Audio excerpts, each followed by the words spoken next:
Thanks everyone for joining. Today we have a 3D printed Nerf blaster in the style of a 1600s Wheellock. It comes with a functional toy wheel lock mechanism.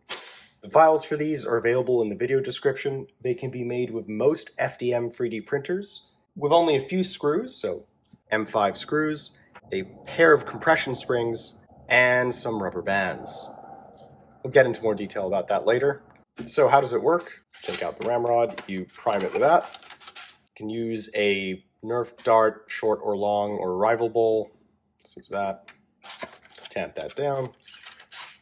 That should stay in there. Once you have it primed, take your key, you attach your belt, give it one half turn until you hear that click. That should have opened your pan cover. You put in your hundreds and thousands. Close that, close your dingus, and away you go. Let's have a real quick look at the way this actually shoots those darts. So we have this one screw that's keeping the barrel launched in place. And then, you should be able to, there you go, just has a little socket link. This top piece is only held in with some pins in case you need to change the rubber bands or clear anything. And to put it back together, just take that, keep that depressed just to keep the bands out of the way, and then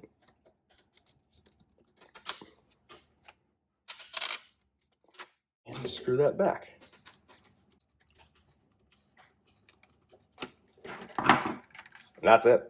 You can use 2 to 4 of these number 32 standard stationary rubber bands. 2 is probably ideal for not needing eye protection, still recommended. 4 will get you about Hobby Blaster strength. If you want more information about the power, check out my previous videos. If we unscrew our lock mechanism,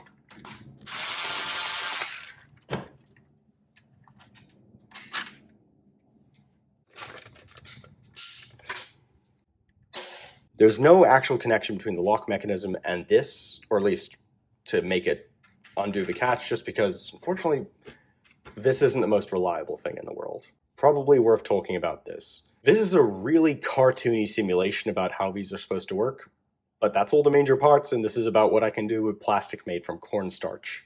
Its main action is this big spring here. Use your key on the other side of that.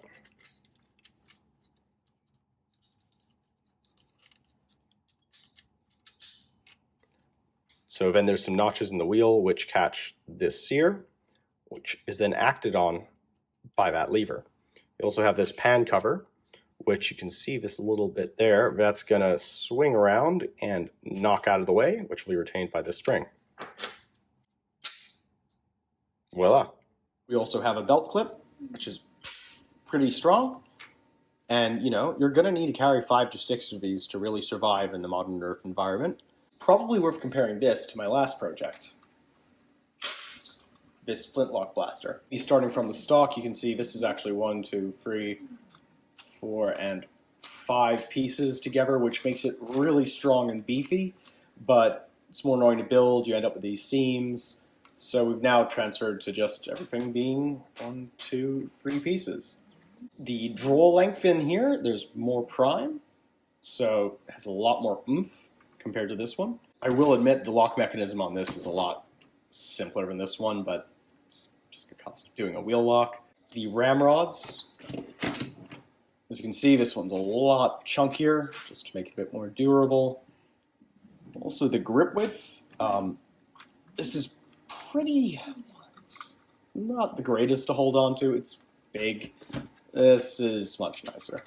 And of course the belt clip on this is a lot tighter, a lot more reliable. So if you want your own, again, files are in the video description. Unfortunately, I don't have any near-term plans for printing these out and making them for people. I can't emphasize this enough. It is cheaper for you to buy a 3D printer like an Ender 3 and make one of these for yourself than it is for me to make one and ship it to you. Thanks again for your time. Hit the subscribe button if you want to clog up your feed, but maybe achieve nirvana, who knows. See ya.